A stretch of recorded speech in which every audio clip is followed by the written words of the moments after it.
जानते हैं ट्रैक्शन के बारे में। तो सीधी बात तो ये दोस्तों, इस प्रोसीजर को बोला जाता है ट्रैक्शन।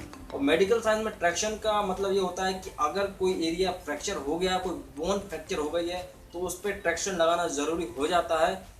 कुछ ऐसे विशेष कारणों की वजह से नॉर्मली फ्रैक्चर तो जो है प्लास्टर से ठीक हो जाता है, लेकिन कई बार बोन बहुत ज़्यादा डैमेज हो जाती है अंदर से, और उसको ऐसी कंडीशंस रहती हैं कि भाई इसको हिलना बिल्कुल भी नहीं चाहिए, या वटेवर इसका प्रेशर दूसरे अंगों पे ना लगे, इसलिए ट्रैक्शन को अपनाया जाता है। सबसे इम्पोर्टेंट चीज़ होती है दोस्तों यहाँ पे कि जो ट्रैक्शन है इसलिए भी लगाया जाता है कि जो हमारा एरिया फ्रैक्चर है, बोन फ्रैक्चर हुई है, उसकी वजह से हमारे स्केलेटल सिस्टम पे कोई प्रेशर ना पड़े, और हमारी जो स्पाइनल कॉर्ड है उस पर भी कोई प्रेशर ना पड़े।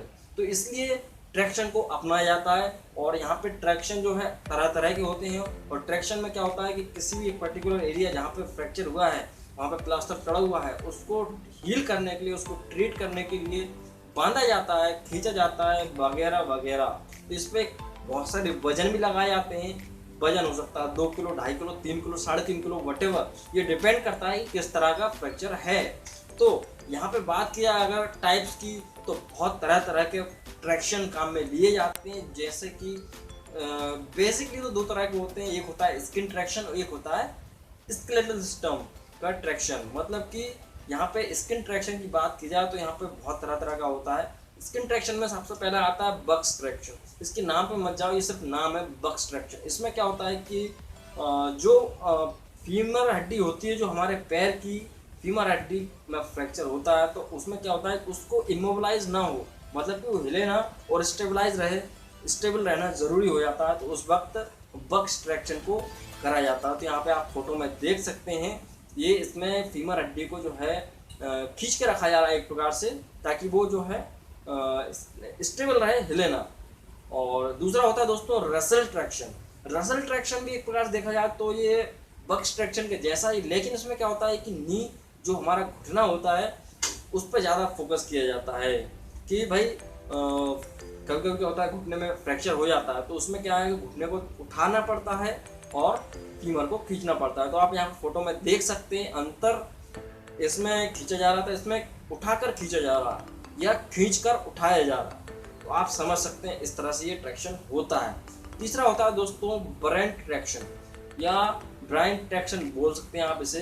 तो ये एक्चुअली बेसिकली बच्चों के लिए किया जाता है। क्या होता है छोटे छोटे बच्चों की फीमर में, उनके जो पैर में बहुत ज़्यादा फ्रैक्चर हो जाता है इंटरनली, तो उस वक्त भी यही है कि जो हड्डी है वो हिले ना, स्टेबलाइज रहे, तब बच्चों में इस तरह का ट्रैक्शन काम में लिया जाता है। इसमें दोनों ही पैरों को, अगर दोनों पैरों में ट्रैक्शन है तो उसको ऊपर लटकाया जाता है, सीधा रखा जाता है स्ट्रेट, ताकि जो फ्रैक्चर एरिया है बहुत जल्दी जल्दी हील हो सके, कैलस फॉर्मेशन अच्छा हो और बोन जल्दी जुड़ जाए।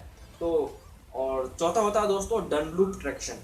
ये एक्चुअली क्या होता है कि ह्यूमरस जो हड्डी होती है हमारे हाथ की, यहाँ पे आप देख सकते हैं ह्यूमरस बोन, इसमें अगर फ्रैक्चर है तो यहाँ पे डनलूप ट्रैक्शन को अपनाया जाता है। ये इसमें एक्चुअली 45 डिग्री का एंगल लगाया जाता है एल्बो पे, और इस तरह से ये काम करता है। 45 डिग्री के कोण पे इसको रखा जाता है, एल्बो को हमारी वहाँ होती है उसको। एक और तरह का ट्रैक्शन होता है जिसे बोलते हैं दोस्तों स्केलेटल ट्रैक्शन। हाथ पैरों के अलावा जो फ्रैक्चर्स होते हैं वहाँ पे इस टाइप का ट्रैक्शन इस्तेमाल किया जाता है, जिसमें पहले नंबर पे आता है दोस्तों सर्वाइकल स्पाइन फ्रैक्शन। इसमें क्या होता है कि हमारे अगर पीछे बैकबोन में अगर कहीं फ्रैक्चर है, और वो बैकबोन तो जाहिर सी बात है हिलती है, बहुत ज़्यादा मूवमेंट होता है उसमें, तो उस वक्त क्या होता है कि बैकबोन में कुछ पिन्स लगाए जाते हैं और फिर उसको स्टेबल रखा जाता है। आपने देखा भी होगा हॉस्पिटल्स में एक हॉलो पिंजरा टाइप का रहता है, पिंजरा जिसे बोल सकते हैं आप, उसमें बिल्कुल तार लगे रहते हैं और वो स्टेबल रखते हैं शरीर को। तो ये एक प्रकार से स्पाइनल कॉर्ड के लिए रहता है, स्केलेटल ट्रैक्शन का ये होता है टाइप। और दूसरा होता है दोस्तों यहाँ पे परकिंस ट्रैक्शन। ये ट्रैक्शन एक्चुअली टीबिया जो बोन होती है, मतलब टीबिया हड्डी आप देख सकते हैं फोटो में, इस बोन के फ्रैक्चर को हील करने के लिए किया जाता है। और यहाँ पे एक चीज़ बताना चाहूँगा दोस्तों, जो ट्रैक्शन है डिपेंड करते हैं उनके कितना फ्रैक्चर हुआ है, कि वेट जो है एक प्रकार से उतना ही लगाया जाता है। सर बक्स और रसल ट्रैक्शन में 2 किलो से लेके 3.5 किलो तक वजन लगाया जाता है, कि वजन उसको खींचने में सहायता करता है। तो इस तरह से ये जो ट्रैक्शन है काम करता है। दोस्तों यहाँ पे ये ट्रैक्शन बहुत इंपॉर्टेंट चीज़ है जिसकी मैंने आपको जानकारी देने की पूरी कोशिश की है। आशा करता हूँ आपको वीडियो पसंद आया होगा। पसंद आया जरूर लाइक करें वीडियो को, और नए हैं आप तो प्लीज़ चैनल को सब्सक्राइब भी करें ऐसे वीडियो और देखने के लिए। सो मिलते हैं नेक्स्ट वीडियो में दोस्तों। जय हिंद, वंदे मातरम।